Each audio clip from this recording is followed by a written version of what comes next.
quiero presentarte la adaptación de lo que hemos llamado el vibrador electrónico, en lo que es la radio que estamos intentando reparar, que es la radio Becker modelo México. Es decir, es la sustitución del vibrador mecánico por este vibrador electrónico.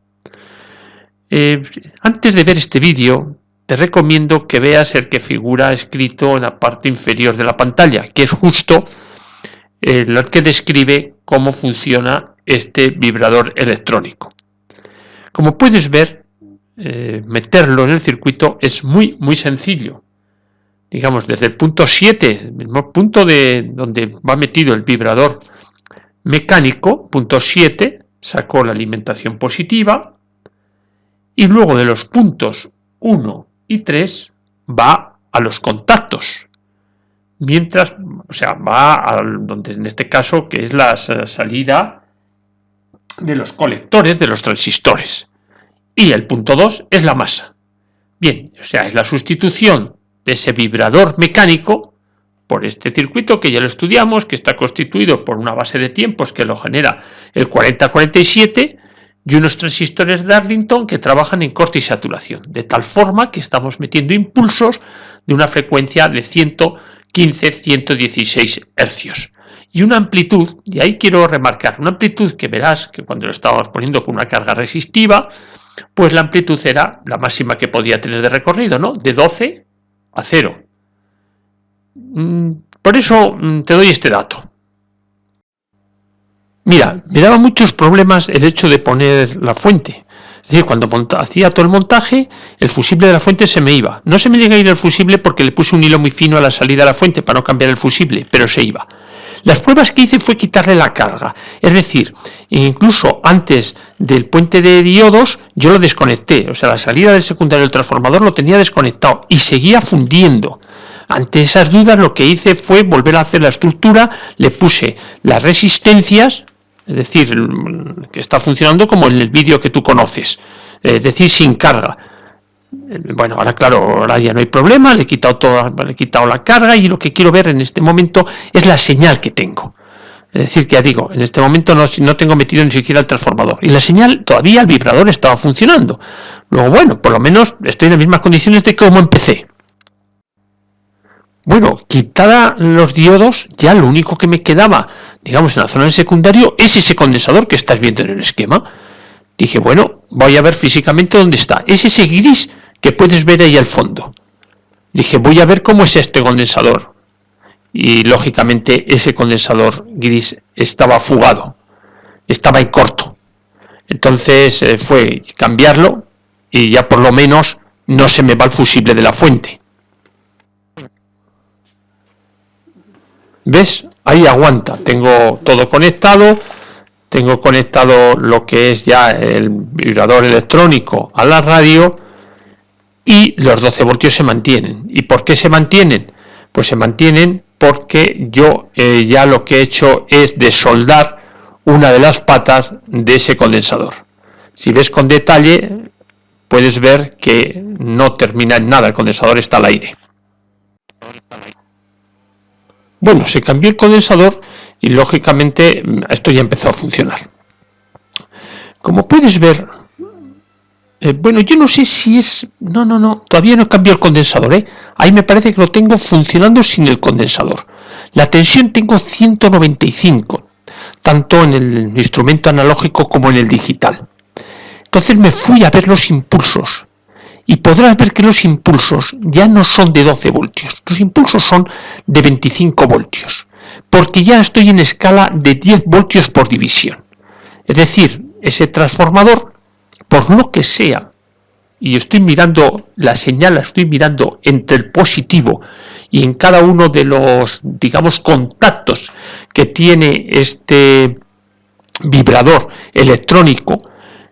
Cuando eso lo hacía con carga resistiva estaba viendo 12 voltios y en cambio ahora estoy viendo 25, si no me he equivocado. Y creo que no me he equivocado. Yo creo que todo es debido al efecto transformador, así lo creo yo.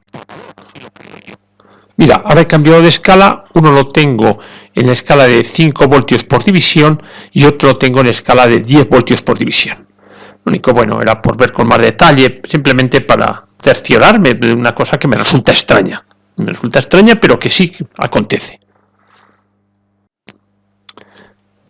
Y a la radio se llegaba a escuchar muy baja. Yo dije, será porque no está la tensión. La tensión que teníamos que estar midiendo serían unos 245 voltios. Y estaba en 195, lo que tú has visto. Pero me parecía, digamos, demasiado efecto, esos voltios en defecto, para que se oyese tan bajo. Pero da la casualidad que ese hilo que ves tú ahí de la lámpara EL84 no estaba bien soldado. Bueno, el hilo se soldó y el resultado lo vas a ver inmediatamente. Quiero hacer un pequeño resumen de las cosas que nos han ido aconteciendo hasta este instante. Primero, había un condensador en paralelo con el secundario del transformador que estaba en corto y eso hacía que se me fundiesen los fusibles de la fuente. Segundo, me ha resultado factor sorpresivo que la señal que yo veo de los impulsos me llega como mínimo más de 20 voltios, cuando yo antes había probado, y si no sé, ya te digo, me resulta como muy extraño, eran 12 voltios, ya digo, puede ser, no sé, ahí estoy perdido, todavía ese punto no lo tengo concreto. Y ya por último, la radio, como puedes ver y escuchar,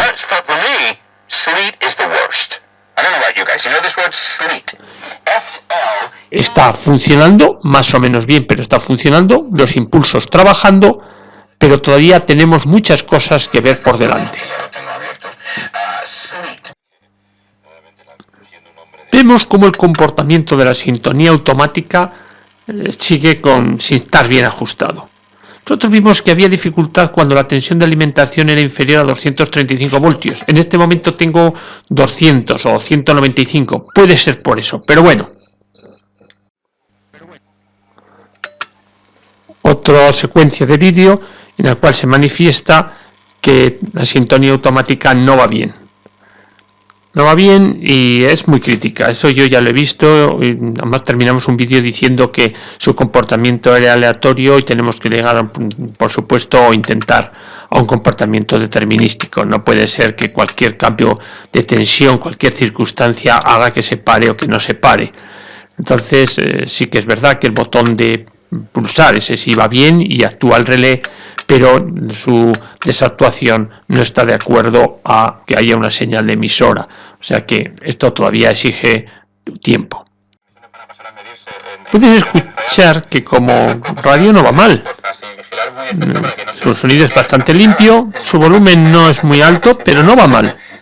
Mucho peso a la eficiencia en los vehículos. El tiempo se nos va, vamos a establecer una ronda final de intervenciones y voy a empezar por ti, por Héctor de Prado, responsable de Clima y Energía de Amigos de la Tierra. Vale. Deseo, reflexión, lo que tú... Pues mira, un poco al hilo de lo que comentabas y de la influencia de la inacción de los gobiernos también y de los expertos. Ojo, que esto no va dirigido... No sirve para reducir nuestras emisiones. En mi afán de subir la frecuencia, pero vamos, ahí puedes ver subido la frecuencia, pero lógicamente la tensión se mantiene, o sea...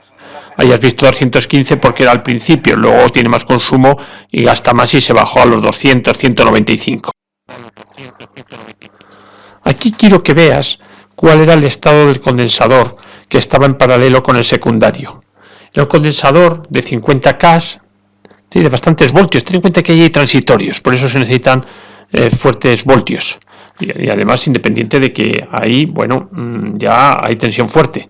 Entonces, has visto que lo que está de carácter resistivo y es 1,38. Con razón se me iban todos los fusibles de la fuente. Mirad, las tomas que hemos visto eran con el condensador al aire, es decir, no le había puesto nada en ese secundario del transformador.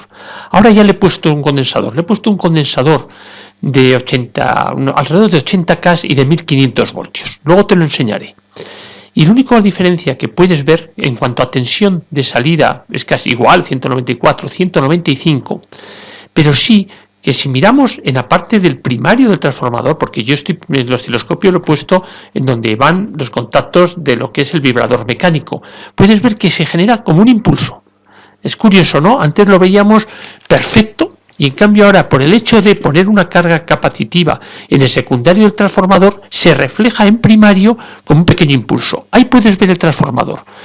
perdón, el condensador está debajo de ese relé. Ese relé es el que se excita para dar paso a los 12 voltios. Ya lo comentamos eso. Entonces, ese condensador es el que hace esa pequeña perturbación, digamos, en lo que es la señal que está dando el vibrador electrónico. Bueno, ya hemos hecho casi todo lo que podemos sobre lo que queremos ejecutar. Es decir, tenemos un vibrador electrónico que funciona bien, pero la tensión de salida todavía se me queda corto. Antes me comentaba José Sacristán que está preparando una intervención en Velvet, la vuelta de como fantasma. Sí, además, que solamente hay una persona. Me tuve que morir, me mataron para hacer Tiempos de Guerra. Y ahora han decidido que vuelvo como fantasma y se me aparece. Lo único que me ve es Pedro, es mi queridísimo Adrián Lastra. Pregunto por una serie de televisión. Durante muchos años, muchos actores y actrices miraban con desapego a la televisión. Y eso parece que ha ido cambiando. Claro, ha ido cambiando porque ha ido cambiando. En esta toma podemos ver la tensión de entrada. La tensión de entrada que me está dando la fuente es 11,85. Bien, pues yo ya me paro, pero yo quiero aprovechar este vibrador electrónico. Y estoy un poco perdido, no sé exactamente lo que tengo que hacer para lograr o intentar tener esos 245 voltios más o menos a la salida de lo que es el puente de diodos. Me gustaría que aportases alguna sugerencia, alguna idea tuya, pero sobre todo intentando mantener la estructura de lo que es el vibrador electrónico, que yo creo que va bien. Y nada más, yo espero que te haya gustado. Muchas gracias. Vale. Hablamos de trabajo, vamos a ver. Estas serán las personas que se van, según tú me dices, aquí sale sorpresa en julio, pero claro, tú sueles en verano sustituir a gente